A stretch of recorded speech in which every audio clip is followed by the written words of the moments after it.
Hey everybody, how you doing? I just finished covering the Oakland Alameda County Coliseum Joint Powers Authority meeting here on Zenny62 YouTube, and I happened to scroll away, and as the system is wont to do, it presents you the next video that algorithmically it thinks you should at least be aware of or see, right? Okay. And so that video was Uncle Tim's. And the title was Content Creators Need to Stop Begging for Money. And I thought about that. And I listened to him. And I felt, and what kept coming back to my mind was the simple fact that there is a recent study that says that in America, 2/3 of the working public is just one paycheck away from being homeless, from losing their home. And it takes one accident, if you will, one something to happen that the damages, okay, their financial ability to make ends meet at any time. And that's scary. I took what I just told you and I put together what he was saying. I thought, Uncle Tim doesn't get the severity of the overall economic problem in the United States and why people would turn to content creation and influencer marketing to make money. He says, go out there and get a job. Well, what kind of job would a person go out there and get? That's just sort of just sitting there waiting. It's easy for a person to say, go out there and get a job. Because my retort would be, well, you say to these folks, go out and get a job, but aren't they trying to get a job by doing what they're doing and asking for you to pay in like any other salesperson would do? Okay? I mean, if you think about it, we have probably the largest number of salespeople active in the entire history of our country. Because we have content creators that are selling you on the idea of buying their merchandise on top of the traditional salespeople like, well, real estate agents trying to sell you a house, or, you know, Amway sales. They still have Amway. People trying to sell you cookingware or Tupperware agents. We've always had people selling things. It doesn't matter how you look at it. It is begging for money. And then the ultimate beggars for money are startup CEOs like myself who have pitch decks. Why? Because we're literally begging for money from wealthy people.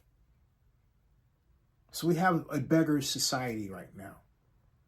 And why do we have it? Because it's a reflection long term of the collapse of an American society where we were on top because, you know, no place else out and around the world did you have a giant market economy like ours. So you had to be here to make the money. And you could get a job as one person and feed a family of 4. You could work in a number of different industries. And if you were military, you had military bases where you had low skill but well-paying jobs. But then think about what happened. We closed all the military bases, and just before that, we had the process where as the market economies in Japan and Korea, primarily in the East and in Europe, were growing, it was at our expense. Back then, there wasn't something called Airbus. Now, Airbus is known for making the A380, the A330, and all of these wide bodies that do what?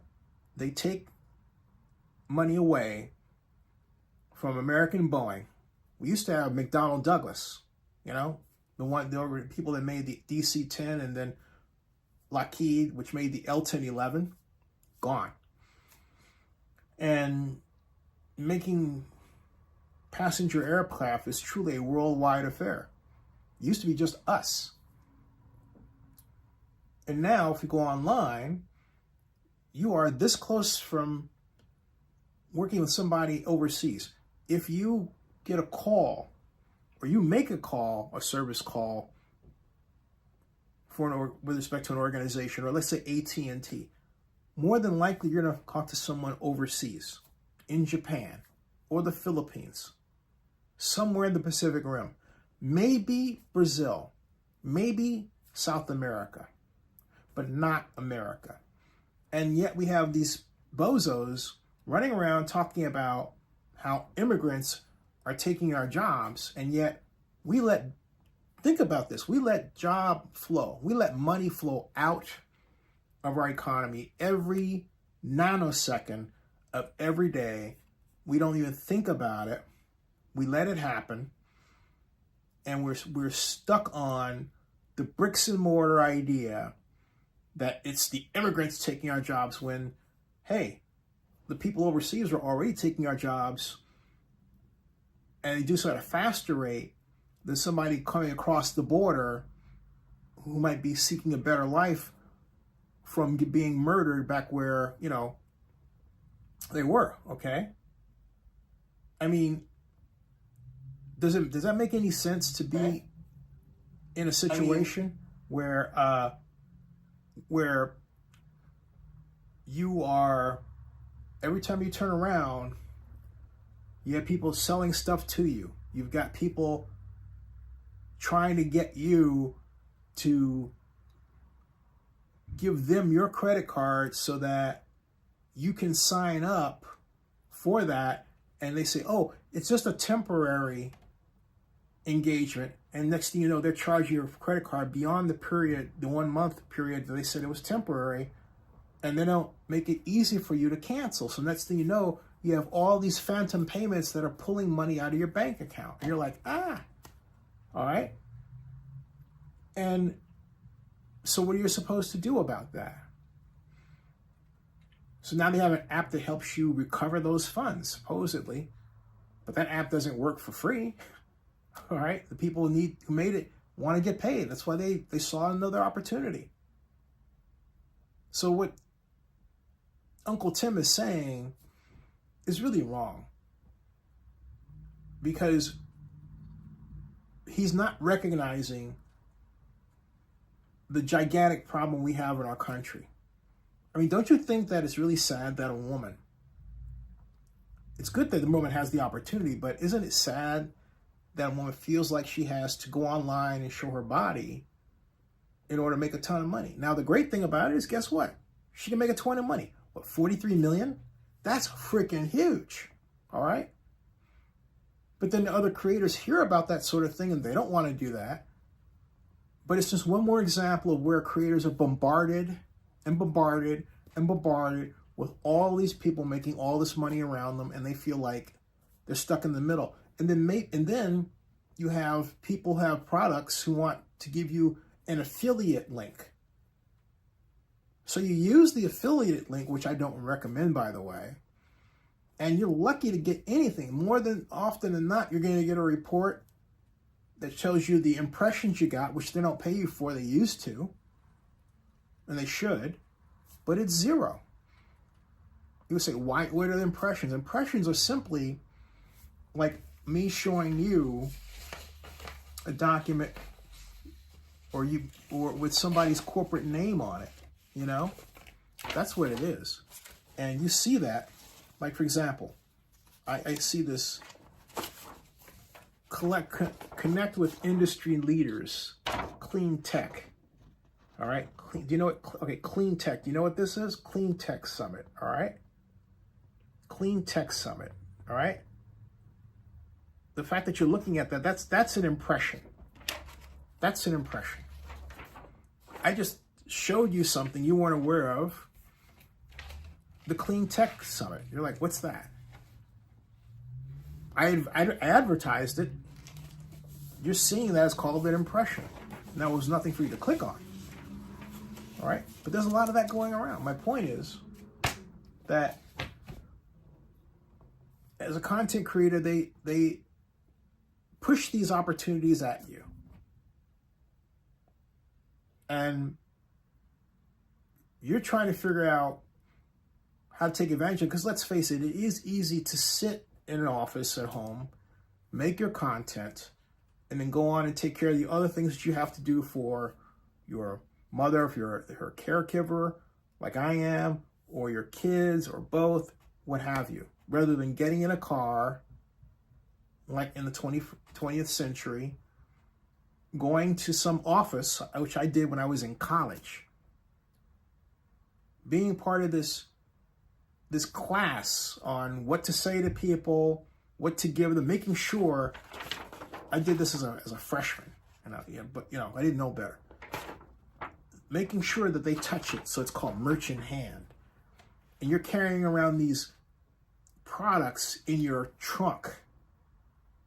All right, and they're getting college kids to do this.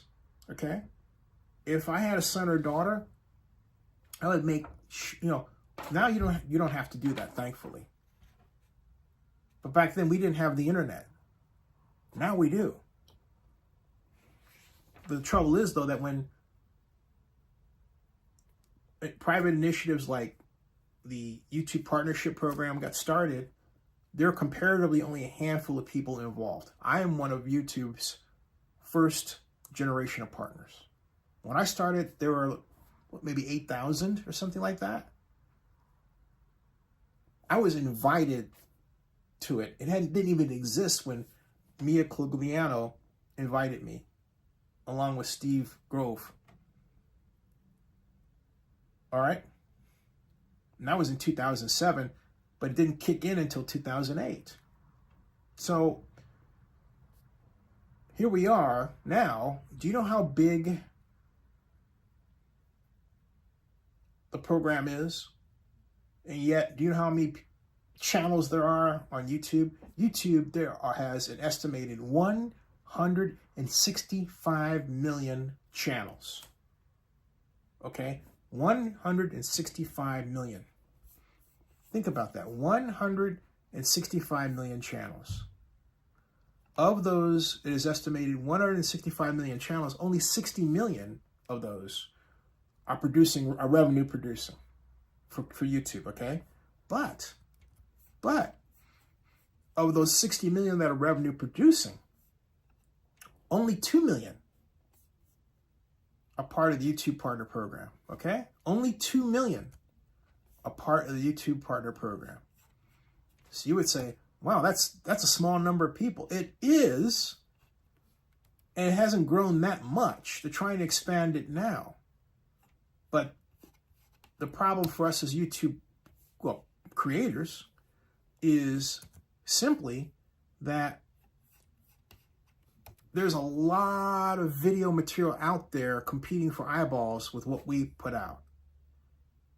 And a lot of it's just out there because somebody put it out there for whatever reason, but it's not generating revenue for them because there's no ads on it. But it's still something standing in the way of us being able to get our views because of its existence. It used to be, back in, say, 2013, that when I made my news videos, I was pulling in about $3,000 a month. That's livable, okay? It is really difficult to see that now. And so you have to do what Las Vegas vloggers do, or did. They don't do it as much.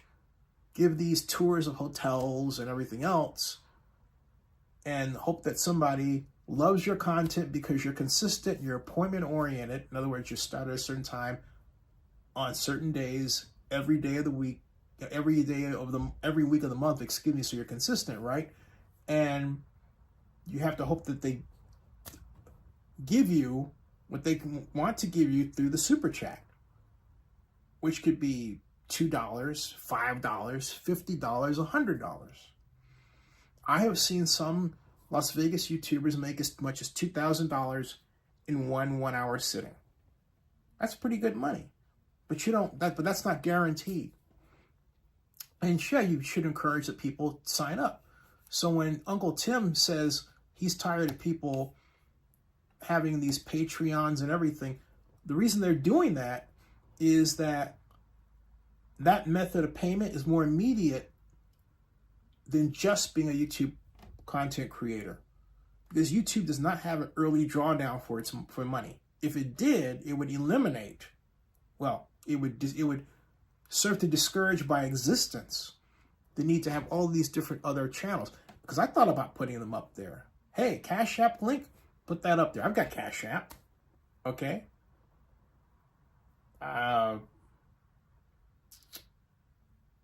There are the other ones. PayPal, I've got that too. All right? But what Uncle Tim needs to understand, though, and it's very important that he needs to understand this, is that we're getting bombarded with news reports on what other people are making all the time. If you're on vidIQ, they're telling you how to do better, okay? All right? All right? Okay? Okay? All right? So, okay? All right? So,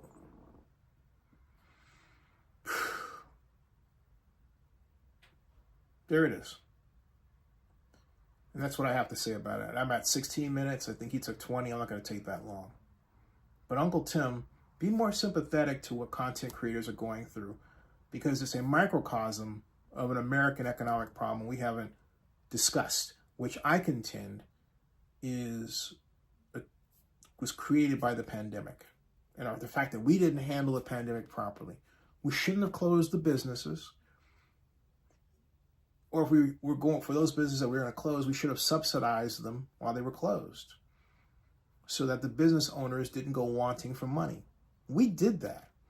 We did that. We damaged the lives of many millions of people in this country by the way we handled the pandemic. You would say, well, if we kept them open, they would die. I would say, because I was for closing. I'm saying, hey, look, and I said it back then, have portable air conditioning machines so that you can install in your home or your restaurant that cleans out the air of COVID, cleans it out. And hey, and have the government pay for it. But what did they do? They gave us a PPP loan program. Why not a grant? The government under Trump, this is Trump doing this, made money for his Bank of America buddies on the backs of the American people. Okay, let's put it that way, all right? And we're suffering from it to this day. It's bad stuff. All right? Okay, so subscribe to Zenny62 on YouTube, please. And bookmark